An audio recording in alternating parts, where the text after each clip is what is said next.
Lamphel supermarket ta ok yonba dukan sing mamal hanthana yonarakpadagi hauzik mafam asida ok kg da lupa chamaga marifu dagi hauraga chani da fangle atai mafam singda miyamna ok yonaba matamda kg da lupa chahumga yankai dagi chamri ga marifu fauba yoli adumapu hariba mafam asida ok yonba dukan singi marakta mamal yanaraktabagi ahoba mamal da thadokpani hari hiramasigi matangda Elite TV gi akhanaba paudam ama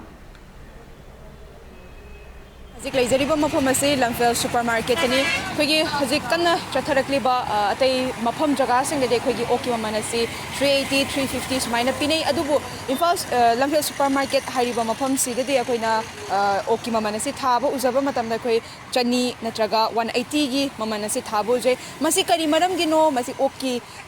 laina ase lakpagira natragana kari Lamphel supermarket khaptada masi thaba uribasi kari offer piribra haibadugi matangda khoi Lamphel supermarket kita hangliba koi yam masingdagi khangminasi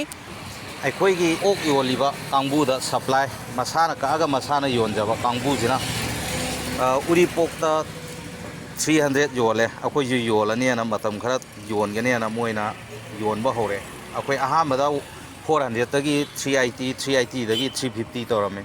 ꯑꯗ ꯃꯣꯏꯅ ꯃꯃꯜ ꯃꯣꯏ ꯃꯁꯥꯒꯤ ꯐꯥꯔꯒ ꯌꯣꯟꯖꯔꯤꯕ auto ꯃꯣꯏꯅ ꯀꯛꯑꯒꯗꯤ ꯍꯣꯡꯅ ꯃꯣꯏꯗꯤ ꯌꯣꯟꯕ ꯉꯝꯃꯦꯕ ꯑꯩꯈꯣꯏꯅ ꯃꯣꯏꯗꯒꯤ ꯑꯃꯨꯛ ꯂꯧꯔ ꯌꯣꯟꯕꯅꯦꯕ ꯈꯨꯗꯝ ꯑꯣꯏꯅ ꯍꯥꯏꯔꯕꯗ ꯑꯗꯨꯃꯥꯏꯅ ꯇꯧꯔꯒ ꯌꯣꯟꯕ ꯃꯇꯝꯁꯤꯗ ꯑꯩꯈꯣꯏꯁꯨ ꯗꯨꯀꯥꯟ ꯑꯃ ꯐꯝꯖꯜꯂꯨꯔꯕꯅꯤꯅ ꯏꯀꯥꯏ ꯏꯀꯤ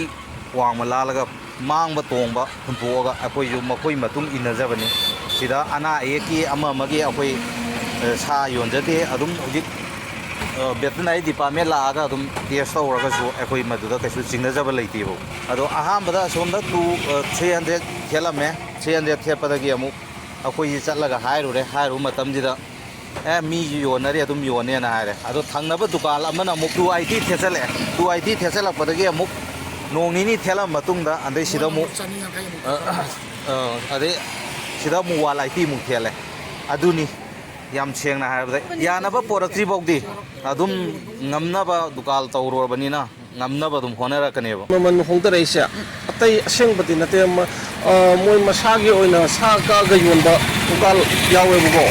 ꯑꯗꯣ ꯃꯈꯣꯏꯅ ꯑꯩꯈꯣꯏꯒꯤ ꯁꯥꯁꯤ ꯈꯤꯇꯪ ꯍꯦꯛ ꯍꯣꯡꯅ ꯐꯪꯕꯗꯒꯤ ꯃꯈꯣꯏꯅ ꯁꯥꯁꯤ ꯍꯣꯡꯅ ꯊꯥꯗꯣꯔꯛꯄ ꯃꯇꯝꯗꯨꯗ ꯑꯩꯈꯣꯏꯅ ꯌꯣꯟꯕꯁꯦ ꯂꯨꯄꯥ 350 ꯌꯣꯜꯂꯦ ꯑꯗꯨ ꯃꯥꯅ 350 ꯃꯇꯝꯗ ꯃꯥꯅ 300 ꯊꯦꯠꯆꯜꯂꯛꯑꯦ ꯑꯗꯨꯗꯒꯤ 300 ꯊꯦꯠꯄꯗꯒꯤ ꯃꯥꯁꯤ ꯅꯣꯡꯃꯒꯤ ꯑꯣꯏꯅ ꯑꯗꯨꯝ ꯈꯔ ꯃꯌꯥꯝꯗꯒꯤ ꯍꯦꯟꯅ ꯌꯣꯜꯂꯦ ꯃꯥꯅ ꯑꯗꯨꯒꯤ ꯃꯇꯨꯡꯗ ꯑꯩꯈꯣꯏꯅ ꯑꯃꯨꯛ 300 ꯌꯣꯟꯕꯁꯦ ꯑꯃꯨꯛ ꯌꯣꯜꯂꯦ 300 ꯌꯣꯟꯕ ꯃꯇꯝꯗ ꯃꯥꯅ ꯑꯃꯨꯛ 250 ꯑꯃꯨꯛ ꯊꯦꯠꯆꯜꯂꯛꯑꯦ ꯃꯥꯗꯤ ꯃꯁꯥꯁꯦ ꯁꯥꯁꯤ ꯃꯣꯏ ꯃꯁꯥꯒꯤ ꯑꯣꯏꯅ ꯐꯥꯔꯒ ꯍꯥꯠꯄ ꯁꯥꯅꯦꯕ ꯑꯗꯨ ꯑꯣꯏꯇꯥꯔꯗꯤ ꯑꯩꯈꯣꯏꯅ ꯍꯥꯠꯄ ꯅꯠꯇꯦ ꯑꯩꯈꯣꯏꯗꯤ ꯃꯤꯒꯤ ꯈꯨꯊꯥꯡꯗꯒꯤ ꯑꯩꯈꯣꯏ ꯂꯧꯔꯒ ꯌꯣꯟꯕꯅꯦꯕ ꯑꯗꯨ ꯂꯧꯔꯒ ꯌꯣꯟꯕꯗꯨꯗ ꯃꯣꯏꯅ ꯑꯗꯨꯃꯥꯏꯅ ꯁꯨꯝ ꯇꯁꯦꯡꯅ ꯃꯥꯒꯤ ꯁꯨꯝ ꯈꯨꯗꯣꯡꯆꯥꯕ ꯀꯥꯟꯅꯕꯗ ꯁꯨꯝ ꯈꯜꯂꯒ ꯊꯕꯛ ꯇꯧꯔꯛꯄꯗꯣ ꯃꯗꯨꯗ ꯑꯃꯨꯛ ꯃꯥꯅ 250 ꯑꯃꯨꯛ ꯃꯈꯥ ꯇꯥꯕ ꯊꯦꯠꯆꯜꯂꯦ ꯑꯗꯨ ꯑꯣꯏꯔꯒꯗꯤ 250 ꯌꯧꯔꯒꯗꯤ ꯃꯈꯥ ꯇꯥꯕ ꯑꯔꯦꯝꯕꯁꯤꯗꯤ ꯀꯩꯗꯧꯁꯤꯒꯦ ꯍꯥꯏꯅ ꯑꯩꯈꯣꯏ ꯃꯌꯥꯝꯒꯤ ꯋꯥꯈꯜꯂꯣꯟꯗ ꯑꯗꯨꯗꯤ ꯃꯉꯣꯟꯗꯒꯤ ꯍꯦꯟꯅ ꯑꯃꯨꯛ ꯇꯥꯅ ꯊꯦꯠꯆꯜꯂꯁꯦꯅ ꯑꯩꯈꯣꯏ 200 ꯊꯦꯠꯆꯟꯕꯅꯦꯕ ꯑꯗꯨꯗꯒꯤ ꯈꯤꯇꯪ ꯈꯔ ꯍꯣꯡꯅ ꯐꯪꯕ ꯅꯨꯃꯤꯠ ꯍꯥꯏꯒꯗ꯭ꯔꯥ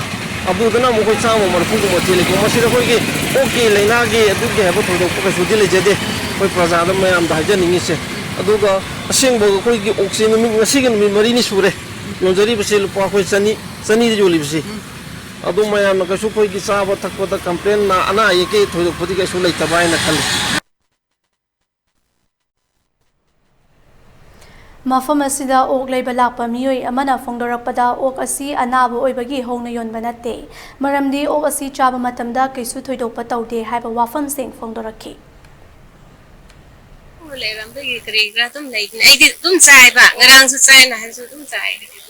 ꯃꯌꯥꯝ ꯄꯨꯟꯅ ꯃꯤꯠꯌꯦꯡ ꯇꯥꯃꯤꯟꯅꯈ꯭ꯔꯦ ꯑꯩꯈꯣꯏꯒꯤ ꯌꯣꯜꯂꯤꯕ ꯃꯥꯏꯀꯩꯁꯤꯡꯗꯒꯤ ꯐꯣꯡꯗꯣꯔꯛꯄꯒꯤ ꯃꯇꯨꯡ ꯏꯟꯅ ꯑꯩꯈꯣꯏ ꯑꯣꯛꯀꯤ ꯃꯃꯜ ꯐꯣꯡꯗꯣꯔꯛꯂꯤꯕꯁꯤ ꯂꯩꯅꯥ ꯂꯩꯕꯒꯤ ꯅꯠꯇꯦ ꯍꯥꯏꯕꯁꯤ ꯃꯌꯥꯝ ꯄꯨꯝꯅꯃꯛꯅ ꯈꯪꯕꯤꯔꯦ ꯑꯃꯗꯤ ꯂꯝꯐꯦꯜ ꯁꯨꯄꯔꯃꯥꯔꯀꯦꯠꯀꯤ ꯑꯦꯔꯤꯌꯥꯗ ꯌꯣꯜꯂꯤꯕ ꯑꯣꯛ ꯌꯣꯜꯂꯤꯕ ꯃꯤꯑꯣꯏꯁꯤꯡ ꯑꯁꯤ ꯃꯈꯣꯏꯒꯤ ꯁꯦꯟꯗꯣꯡ ꯇꯥꯅꯅꯕꯒꯤꯗꯃꯛꯇ ꯑꯩꯈꯣꯏꯒꯤ ꯃꯌꯨꯝꯗ ꯃꯁꯥ ꯃꯁꯥꯒꯤ ꯂꯩꯖꯕ ꯑꯣꯛ ꯀꯛꯆꯕ ꯃꯤꯁꯤꯡꯅ ꯌꯣꯜꯂꯛꯄꯗ ꯍꯥꯟꯅꯒꯤ ꯃꯃꯜ ꯂꯨꯄꯥ 350ꯗ ꯆꯞ ꯃꯥꯟꯅꯅ ꯌꯣꯟꯃꯤꯟꯅꯔꯝꯃꯤ ꯑꯗꯨꯕꯨ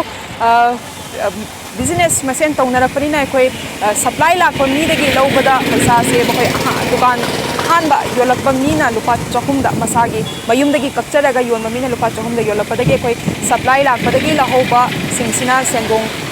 सेंदोंग लेरक्तबदगी सेंदोंग तानबा होनरपदा ममन सिंगसी येंगनरपनी हाइबगी वफम सिंगसु फोंदोपिरि लोइना लेबा लाखबा सिंगी माइकैदगिसु अखोई ममन असि होंगिबसि अखोई